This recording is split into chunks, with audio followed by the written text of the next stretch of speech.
Have you ever started a goal with massive excitement, only to have life throw you a curveball, like a family crisis, an illness, or even a flooded house that makes your goal feel impossible to achieve?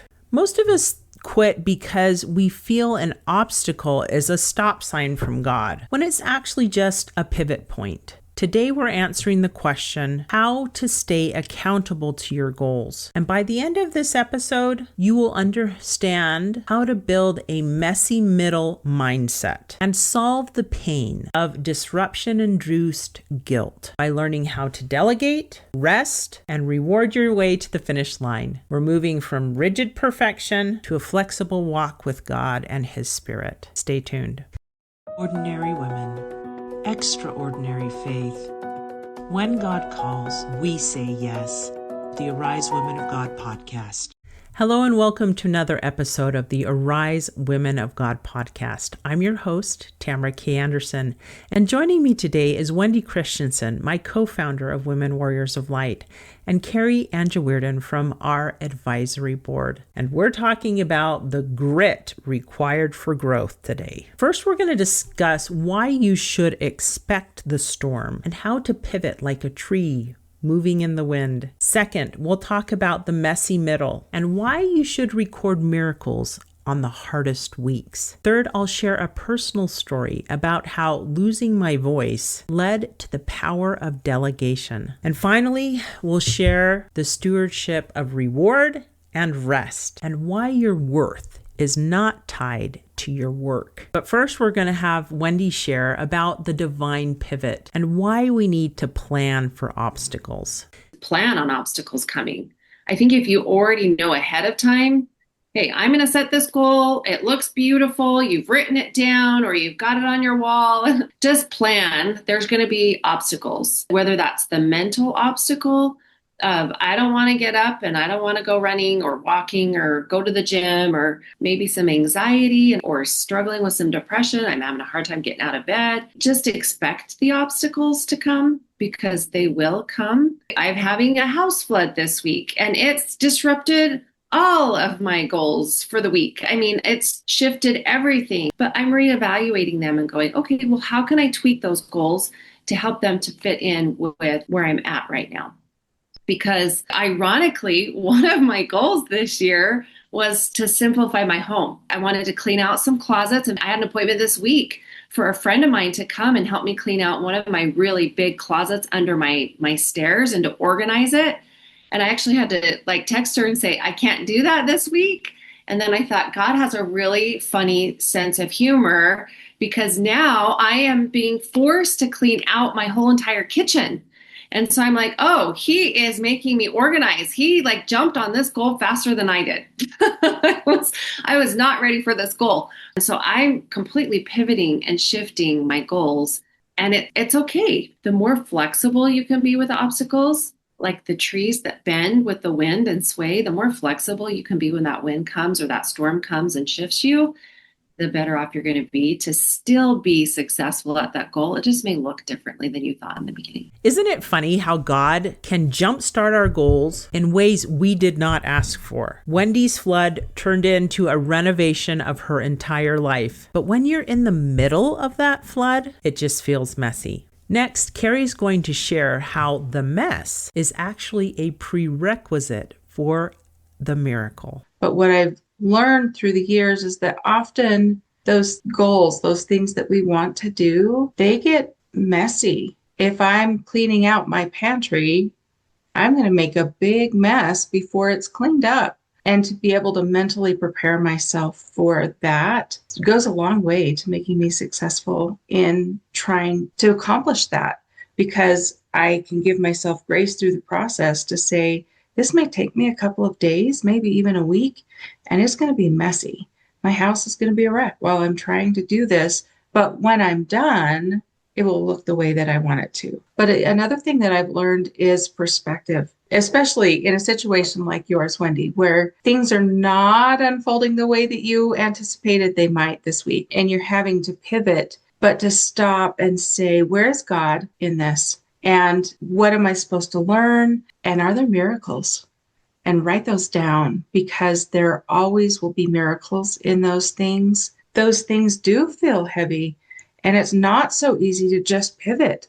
Sometimes we want to sit and wallow in that depression just a little bit, right? And that's okay too, if we need to take a moment to just feel the feels, right? But then bring God in so that he can help lighten the load and make it doable again.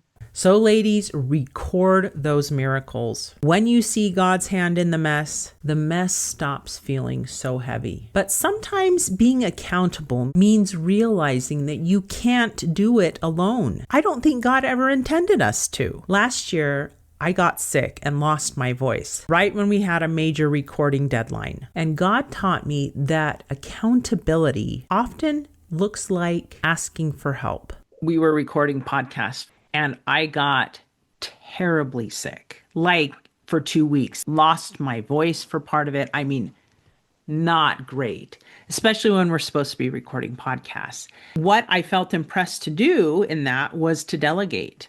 And one of the ladies on our advisory board was taking a podcasting class from me at the time. And I said, how would you like to step into the role as host and host this next batch of podcasts that we record? And so the goal was the same. I just wasn't doing it all by myself. Sometimes we have a goal and it has a specific timeline and there's no way you're going to do it in the condition you're in, like I was. And so I had to kind of broaden my perspective. How can we get this done another way? And that's when the idea came. I'm sure it was inspired, but she did. She hosted the whole next round of podcasts. I was there and I was able to comment in my raspy little voice. So when we say be flexible, sometimes it takes thinking out of the box for you to accomplish the goal, bringing other people in. And you know what was great? At the end of that, she was able to say, I learned I could do it. She had built some confidence. And so it was a great opportunity for her. And it was a godsend for me. Oh my goodness, guys, delegation is a godsend. And once you've done the hard work of pivoting and partnering, you have to celebrate a little bit. Now, Wendy's going to share with us how she has discovered that rewards are actually the fuel for long-term consistency. I think women are really bad at rewards and following through and setting up a reward for ourselves. We just think, I got to do it, got to get it done. But I found it's really beautiful to set up a reward for myself. And I think sometimes we feel like we don't deserve a reward for just doing the things we should be doing or we want to be doing or setting those goals and accomplishing them. But I think it's really important to celebrate them and to do it with something small, whether it's like, get my chocolate, I'm going to take a piece of chocolate, or I'm going to watch my favorite show or a movie, or I'm going to go out with my significant person, or I'm going to go celebrate with my kids. Whatever it is, finding a reward and using it. I think it's important to celebrate us and to celebrate yourself for accomplishing a goal. Set a reward and then do the reward. Because sometimes I've set a reward and then I don't do it. And I'm like, well, that's no fun. I want to be able to do the reward. For me, it's been a lot of times like downtime. I'm going to go watch my favorite show. I'm going to go read my favorite book. It's just really important to reward yourself so that you feel excited about your goals because you know that there's a fun reward also happening at the end. So reward yourself so that you stay excited about the hard work that you're doing. But sometimes the greatest reward is the permission to simply be still. If you want to stay accountable for the long haul, you have to organize your life so that it includes rest. Another principle, I think, especially if you want to stay accountable to goals, is to give yourself space to rest. Nobody can be turned on all the time, no matter how motivated you are. You have to schedule time to rest. And I think we can follow this pattern that was set forth, the creation of the world. Work, work, work, work, work, work, rest. We've forgotten how to do that in our modern go, go, go society. And for us to sustainably move forward with anything, we need to learn to rest. We need to learn to listen to our bodies and say it in our minds. It is okay for me to rest. I had a real struggle with that at first because I think we as women especially tie our worth to how hard we are working. And so just saying, you know what? I work better when I have a break. and give myself time to rest. And so that is a goal I had to set for myself. I had to put it on my vision board. It's okay for me to rest. My worth is independent of how hard I'm working. I have worth, period. I can rest, period. The other thing that I think we are particularly bad at as women is doing too much. When we set a goal and we're going to stack it on top of everything we're already doing, sometimes we fail because there's too much that we're doing.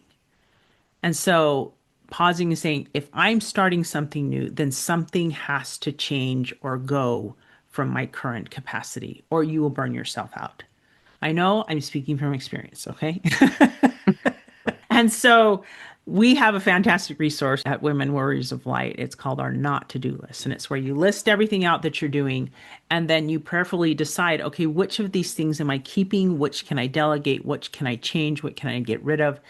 And it helps you make room for the new things so that you are successful long-term because you have the bandwidth to do whatever you need to do. Accountability isn't white-knuckling it through a crisis. It's about yoking yourself to Jesus Christ, knowing when to rest, when to pivot, and when to celebrate. If you're ready to clear the clutter and make room for what God is actually asking you to do, go download our A Guide to Goal Setting for Christian Women. It includes the not to-do list worksheet that we talked about today. And if your messy middle feels a little too heavy to carry alone, join our Women Warriors Accountability Group. The links are in the description. So give yourself some grace today. You are doing better than you think. And until next time, may you arise. Do it God's way, God strong.